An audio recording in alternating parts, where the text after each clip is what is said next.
আসসালামু আলাইকুম। নবম ও দশম শ্রেণীর প্রিয় শিক্ষার্থীরা, আজকে দেখব তোমাদের গত ক্লাসে আমরা দেখেছিলাম লাইব্রেরি। আজকে দেখব বই পড়া প্রমথ চৌধুরী। প্রথমে তোমরা এই গল্পটি নিজেরা ভালো করে পড়ে নেবে। আর এখানে দেখো কিছু কঠিন শব্দার্থ দেওয়া আছে, এগুলো তোমরা নিজেরা পড়ে নেবে। তারপর আমরা অনুশীলনে চলে যাই। অনুশীলন, এখানে তোমাদের বহু নির্বাচনী প্রশ্ন আছে 4টি। আমরা দেখে নেই। 1, বই পড়া প্রবন্ধের লেখক লাইব্রেরিকে কিসের উপর স্থান দিয়েছেন? উত্তরটি হবে তোমাদের খ, স্কুল কলেজের। তারপর 2, স্বশিক্ষিত বলতে কি বোঝায়? 2 এর উত্তরটি হবে খ, বুদ্ধির জাগরণ। 3 ও 4 জন্য আমরা উপরে উদ্দীপকটি পড়ে নেই। পড়িলে বই আলোকিত হয়, না পড়িলে বই অন্ধকারে রই। 3 নম্বর প্রশ্নটি হচ্ছে, উদ্দীপকটির ভাবার্থ বই পড়া প্রবন্ধের কোন বাক্যে বিদ্যমান? উত্তরটি হবে গ, সুশিক্ষিত লোকমাত্রই স্বশিক্ষিত। তারপর 4, উদ্দীপকটি ভাবার্থ বই পড়া প্রবন্ধের যে বাক্যে নির্দেশ করে তা হল। উত্তরটি হবে তোমাদের ক, 1 ও 2।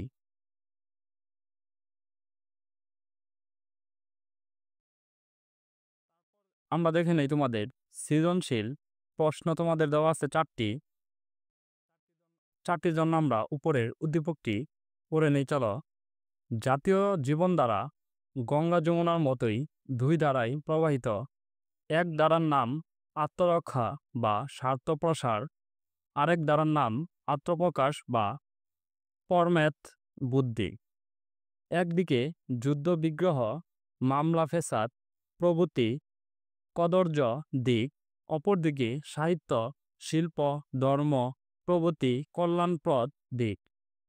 একদিকে শুধু কাজের জন্য কাজ, অপরদিকে আনন্দের জন্য কাজ। একদিকে সংগ্রহ, আরেক দিকে সৃষ্টি।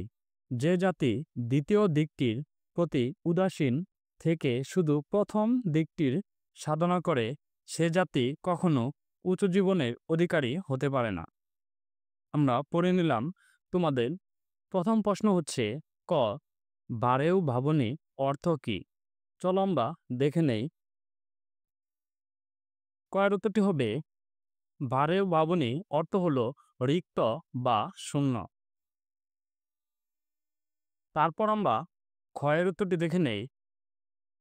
অন্তর্নিহিত শক্তি বলতে কি বোঝানো হয়েছে? চলো আমরা এই ক্ষয়ের উত্তরটিও দেখে নেই। ক্ষয়ের উত্তর, অন্তর্নিহিত শক্তি বলতে মানুষের আত্মা বা মানুষের সুপ্ত শক্তিকে বোঝানো হয়েছে। প্রত্যেক মানুষের ভেতর 2 ধরনের শক্তি রয়েছে, দৈহিক শক্তি ও আত্মিক শক্তি। আত্মিক শক্তি হলো এমন শক্তি যার দ্বারা মানুষ তার আত্মাকে জাগানোর মধ্য দিয়ে নিজেই নিজের মন গড়ে তুলে সৃজনশীলতার পথে এগিয়ে যায়। এই আত্মিক শক্তি মানুষের ভেতরের সকল সুকুমার বৃত্তি ও সৃষ্টিশীল শক্তিকে ব্যক্ত করলেও তা দৃশ্যমান নয় বলে তাকে অন্তর্নিহিত শক্তি বলে। তারপর আমরা দেখি ঘ, উদ্দীপকে বর্ণিত প্রথম দিকটি বই পড়া প্রবন্ধের যে দিকটিকে ইঙ্গিত করে তা ব্যাখ্যা করো। চলো আমরা এই গয়ের উত্তরটি দেখে নেই। গয়ের উত্তরটি হবে উদ্দীপকে বর্ণিত প্রথম দিকটি বই পড়া প্রবন্ধে বর্ণিত মানুষের বৈশ্বিক তথা অর্থনৈতিক চিন্তার দিকটি ইঙ্গিত করে। বই পড়া প্রবন্ধে বক্তব্য অনুসারে সামাজিক ও অর্থনৈতিক নিরাপত্তার অভাবে আমাদের দেশের মানুষ বেশিরভাগ ক্ষেত্রে শিক্ষার প্রধান উদ্দেশ্য সুকুমার বৃত্তি চর্চার বদলে অর্থনৈতিক চিন্তাকেই প্রাধান্য দেয়। আত্মার উন্নয়নকে প্রাধান্য না দিয়ে এমন শিক্ষায় তারা চায় যা নগদ রোজগারে কাজে লাগে, অর্থ উপার্জনে কাজে লাগে না এমন বই পড়াকে তারা নিরর্থক মনে করে। উদ্দীপকে যে 2টি দিকের কথা বলা হয়েছে তার প্রথমটি হলো আত্মরক্ষা ও স্বার্থপ্রসার কিংবা সম্পদ সংগ্রহ, যুদ্ধবিগ্রহ, মামলা ফ্যাসাদ তথা যাবতীয় বৈশ্বিক কাজ এই দিকের অন্তর্ভুক্ত। উদ্দীপকে দৃষ্টিভঙ্গি বই পড়া প্রবন্ধের উপযুক্ত বৈশ্বিক বা অর্থনৈতিক চিন্তা সর্বসত্তাকেই ইঙ্গিত করে।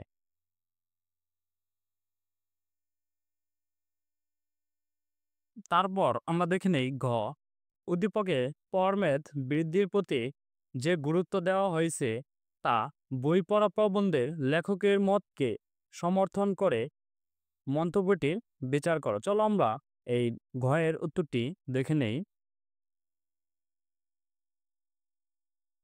ঘয়ের উত্তরটি হবে উদ্দীপকে ফরম্যাট বৃদ্ধির প্রতি যে গুরুত্ব দেওয়া হয়েছে তা বই পড়া প্রবন্ধে বর্ণিত লেখকের সাহিত্য চর্চার মাধ্যমে আত্মার বিকাশের প্রাধান্যকে সমর্থন করে। প্রমোদ চৌধুরী বই পড়া প্রবন্ধে জাতীয় সমৃদ্ধির জন্য অর্থনৈতিক দিককে অস্বীকার করেননি, কিন্তু জাতির আত্মিক ও মানসিক বিকাশকে তিনি সর্বাধিক প্রাধান্য দিয়েছেন। কারণ যে জাতি মনে বড় নয় সে জাতি জ্ঞানেও বড় নয়। আবার জ্ঞানে বড় না হলে ধনে বা অর্থসম্পদেও বড় হওয়া যায় না। উদ্দীপকেও জাতিগতভাবে উঁচু জীবনের অধিকারী হওয়ার জন্য ফরম্যাট বৃদ্ধির প্রতি গুরুত্ব আরোপ করা হয়েছে। উদ্দীপকের বক্তব্য অনুসারে আমাদের জাতীয় জীবনধারা ভিন্ন দুটি নদীর মতো দুটি আলাদা স্রোতের দ্বারাই চলমান। একদিকে আত্মরক্ষা, স্বার্থচিন্তা বা যুদ্ধবিগ্রহ, মামলা ফ্যাসাদের মতো জীবনের বাস্তব দিক, আর অন্য দিকটি হল আত্মপ্রকাশ, ফরম্যাট বৃদ্ধির বা সাহিত্য, শিল্প, ধর্ম প্রভৃতি জীবনের আনন্দের জন্য কাজের দিক। দুটো দিকই সমান গুরুত্ব হলেও উঁচু জীবনের জন্য দ্বিতীয় বা ফরম্যাথের দিকটি মূল্যবান। প্রমোদ চৌধুরী বই পড়া প্রবন্ধ ও উদ্দীপকের বক্তব্যে জীবনের অর্থকারী ও ফরম্যাথ এই উভয় দিক প্রসঙ্গে একই দৃষ্টিভঙ্গি ব্যক্ত করা হয়েছে। ক্ষুধা পিপাসা নিবারণ করে বেঁচে থাকার জন্য অর্থের প্রয়োজন থাকলেও জাতির সামগ্রিক উন্নয়নের জন্য সাহিত্য চর্চার মাধ্যমে মনের বিকাশ সর্বাধিক প্রয়োজন। অর্থের চেয়ে ফরম্যাট বৃদ্ধির প্রতি গুরুত্বারোপের বিবেচনায় তাই উদ্দীপকের বক্তব্য প্রমোদ চৌধুরীর মতোই সমর্থন করে। ধন্যবাদ শিক্ষার্থীরা, আমরা দেখে নিলাম তোমাদের বই পড়া এই সৃজনশীল এবং বহু নির্বাচনী প্রশ্নের সমাধান। আমরা আগামী ক্লাসে দেখব অবাগীর স্বর্গ, শরৎচন্দ্র চট্টোপাধ্যায়।